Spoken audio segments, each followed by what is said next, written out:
What's going on, guys, and welcome to another Spider-Man Far From Home video. Today is a big video today. Today, we have the synopsis of the movie. So now we're going to know a little bit more about what the movie's going to be about.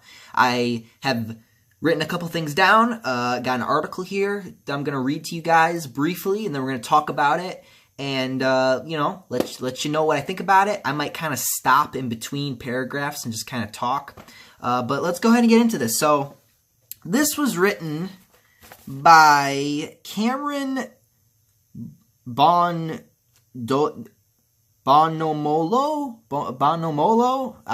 I can't speak. Maybe I'll put the name in the description, maybe. I don't know. I can't pronounce that. Anyway, so it starts off with Peter Parker and his friends go on summer holiday to Europe. However, the friends will hardly be able to rest. Peter will have to agree to help Nick Fury uncover the mystery of creatures that cause natural disaster and destruction throughout the continent. Whoa, pretty big. Continent? That's pretty big. The continent. Very specific word for them to use. This is not the synopsis.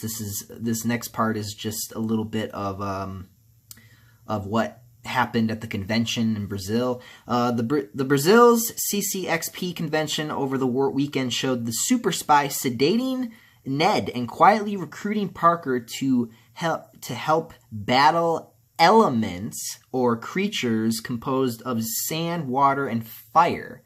So we already know who it's going to be. It's going to be Sandman, it's going to be Molten Man, and it's going to be Hydro Man. Now, what I'll say this much. Three villains. So you have three villains in there already who are causing continental problems? First of all, why would Sandman be causing continental problems? All he cares about is money. He wants money. Hydro Man, I actually forgot about Hydro Man, honestly. Hydro Man, I'm pretty sure, why would he need to take over the continent or destroy the continent? That makes no sense. And then you have Molten Man. So, here's the thing. I guarantee you in this movie what they're going to have is they're going to have them take each other out.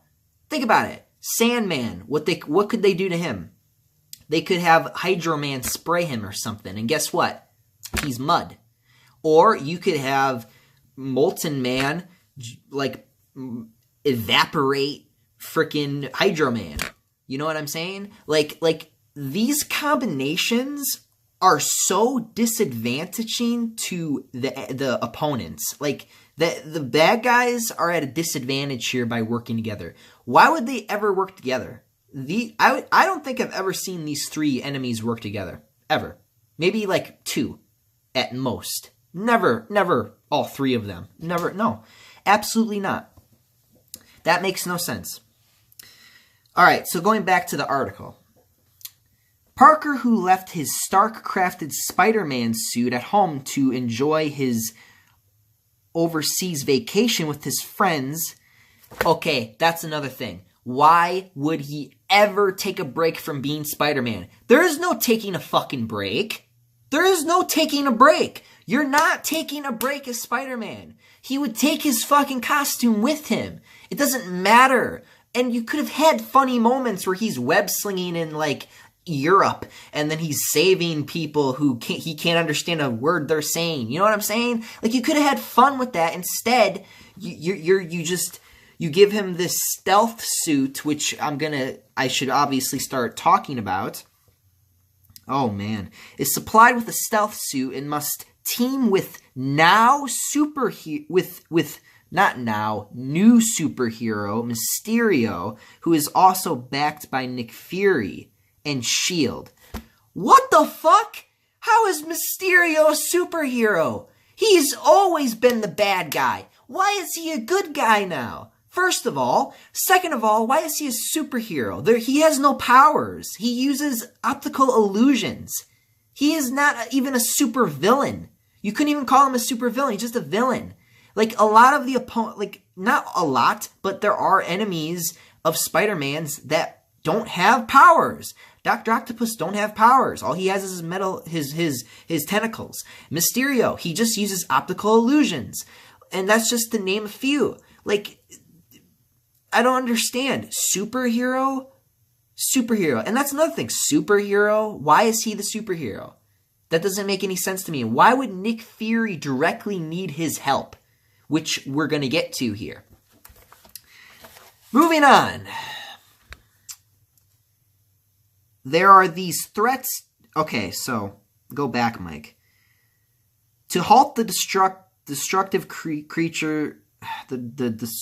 creatures with Spider-Man and Mysterio emerging as brothers in arms, according to Holland. So, according to Holland, they're going to have, like, this brothers in arms, like, thing with Mysterio and Spider-Man and Peter Parker. Why? That doesn't make any sense. So what you're also implying is Nick Fury knows who Peter Parker or who Spider-Man is. Does Mysterio?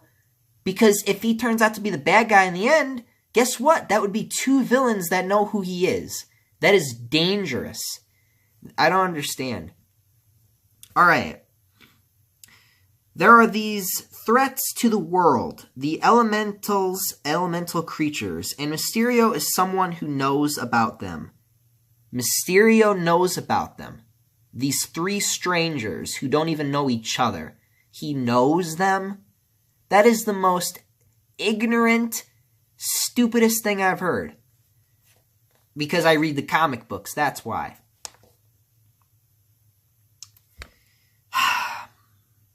And oh god, I read that.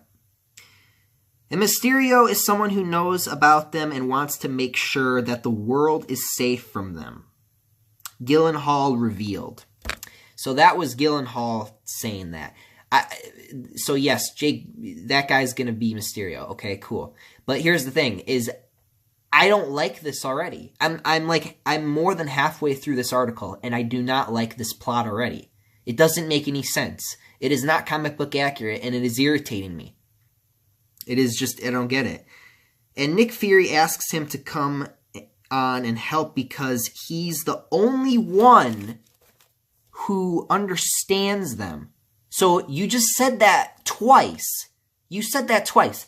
The person who wrote this article obviously does not. I don't know.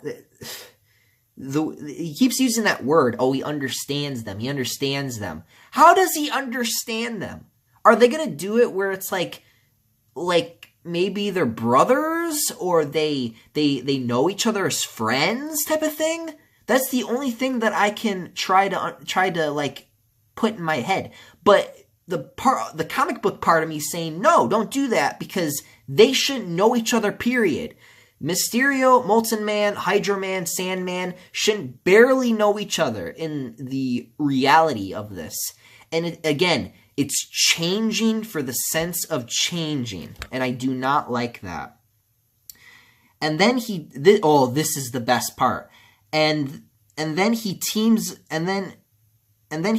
up with the friendly neighborhood Spider-Man, and unfortunately has to make him become more than a friendly neighborhood Spider-Man. You know, it's funny. I was having a conversation with one of you guys on YouTube, and one of you guys were telling me about how, Peter's going to be more independent in this movie.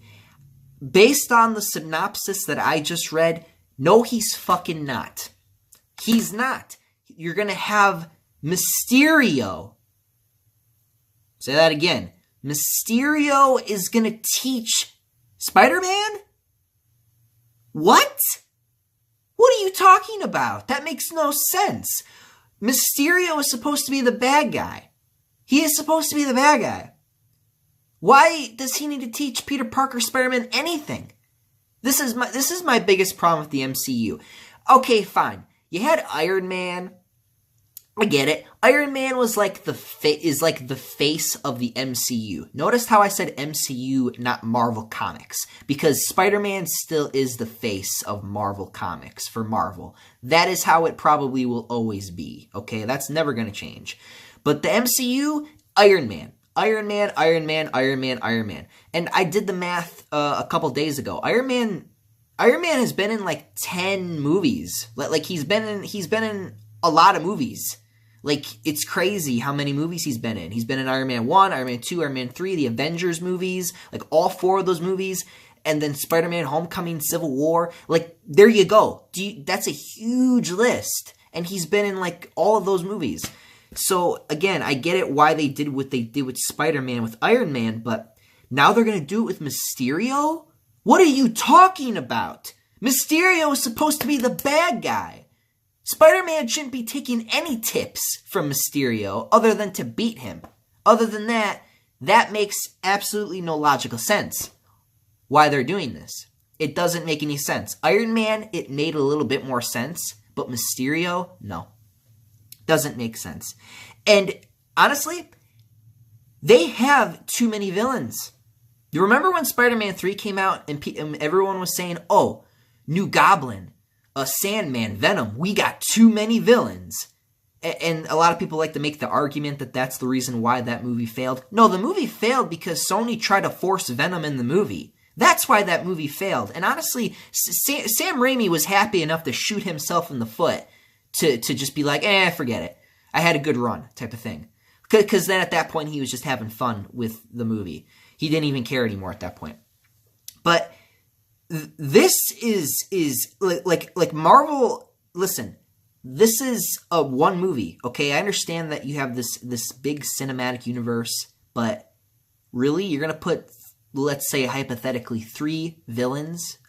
Spider-Man's gonna fight 3 villains. Okay, so first of all, I can tell that your next movie is gonna be about the Sinister Six, which I kind of like. But I'm also worried about because I could argue that this is rushed. This sounds rushed. You're trying to rush all these villains and you're trying to push this so much into... It's kind of like the Amazing Spider-Man movies. Remember the Amazing Spider-Man movies when the Amazing Spider-Man 2 came out and then you kind of like got to see like the Vulture's wings and Doc Ock's tentacles? You got to see like literally all of it on the wall. Like all of it on the Oscorp wall. Just kind of putting it in your face that, yeah, we're going to do Sinister Six in the next movie. You can obviously tell just by listing off the villains that they're going to push Sinister Six for the last movie. And if I'm a smart person, I'm going to probably predict that what they'll do is they will probably kill off Peter Parker, and then they'll bring in Miles. Now, I know a lot of people don't want to hear me say that, and a lot of you probably don't believe that, but it's possible. It is possible that the way they're going down and the way that the way Marvel's being pushed into that SJW ring, it is very concerning to me.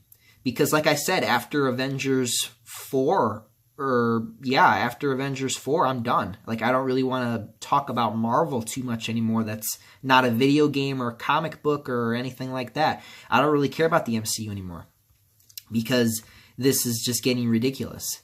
Like I'm worried about the next stage of the MCU. And I don't think it'll be as good, obviously, as the stage we're in now. Or perform as well. But I'm getting off topic. The movie is scheduled to release July 5th, 2019. So, that's after the 4th of July. Great. I wonder how much SJW bullshit's going to be in that movie. And I don't know, maybe when I review that movie, I'll talk about all that SJW nonsense, but honestly, that's probably what... Because if you guys go watch my Spider-Man Homecoming review, I purposely avoided talking about that type of stuff. I focused a lot on the actual dynamics of Peter Parker. I was basically just showing you parallels, you know, and that's what it was. It was compare and contrast thing. That's what that was, in a nutshell. But yeah, let me know what you guys think about the synopsis. I know that I ended up talking a lot more during the synopsis than I originally wanted to.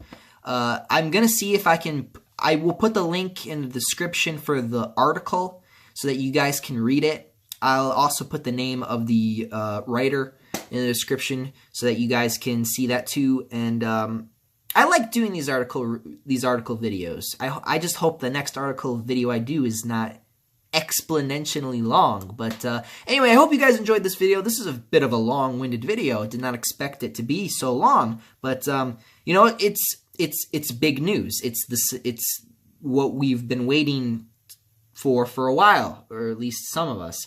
Anyway, thank you guys for watching, and I'm out of here. Up, up, and away. See you guys.